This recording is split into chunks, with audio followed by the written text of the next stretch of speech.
How's it going? Oh,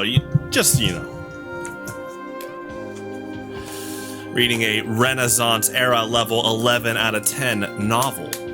Nintendo, when you're ready, let's get art more on the market.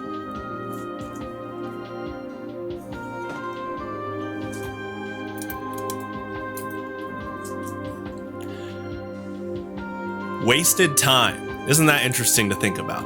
When people say this is a waste of time.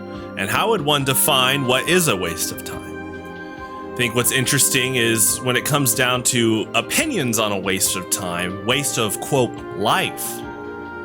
Isn't there always something to learn? Is there always something that you can cherish from an experience?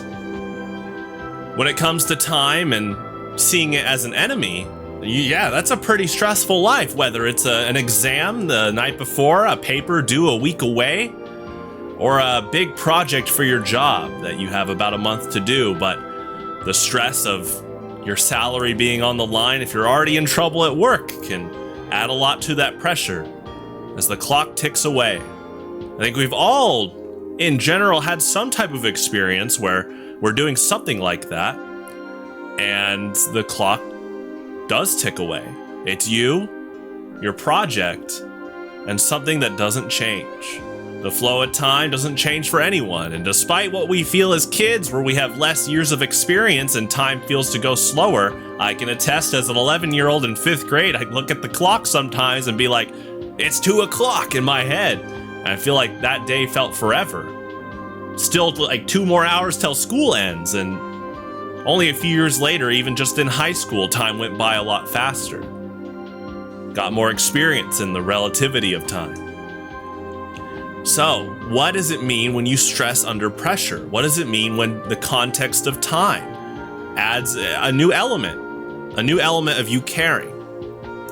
In competitive fighting games, I remember getting into Street Fighter and Super Smash Brothers, and you find out that the timer being on is a default. And as a kid, I didn't really play against my friends with the timer on in Smash Brothers. Street Fighter, you'd have to go out of your way to turn the timer off.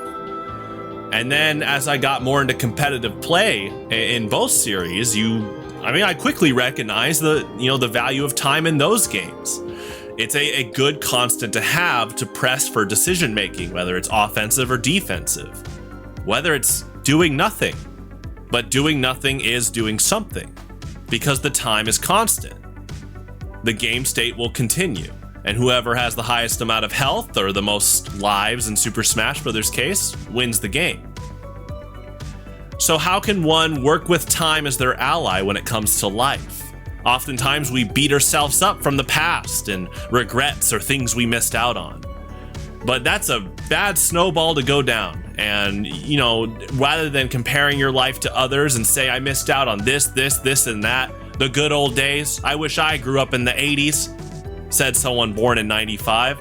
There's something that your distinct life could grant you that no one else has. And it's valuing that unique property and sharing that with others. In my case, I was born in 1995, the year that Yoshi's Island and Donkey Kong Country 2 came out. What a year.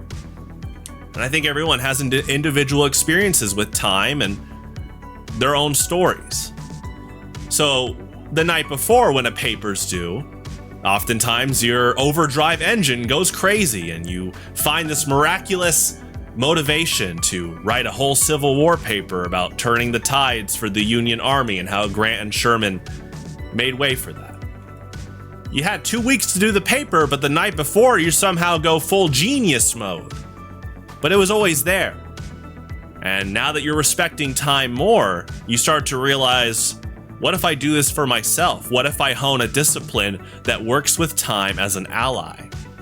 Time's not going to change, but you can.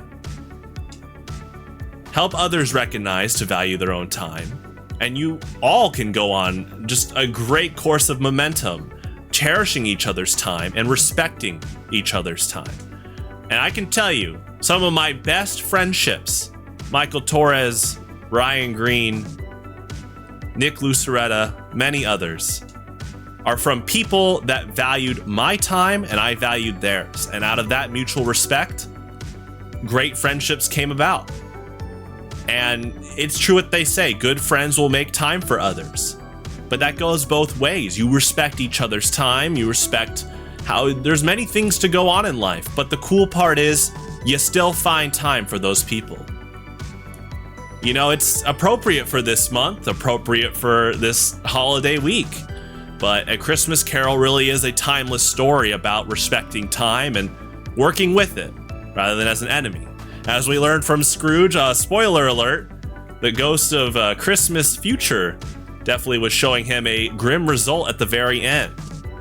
But what Scrooge did is he woke up and recognized he still had time. And as last week when I talked about the sunk cost fallacy, rather than you burying yourself in regret and negativity, take value in what you still have and make a better change for a better tomorrow for the people around you and for yourself.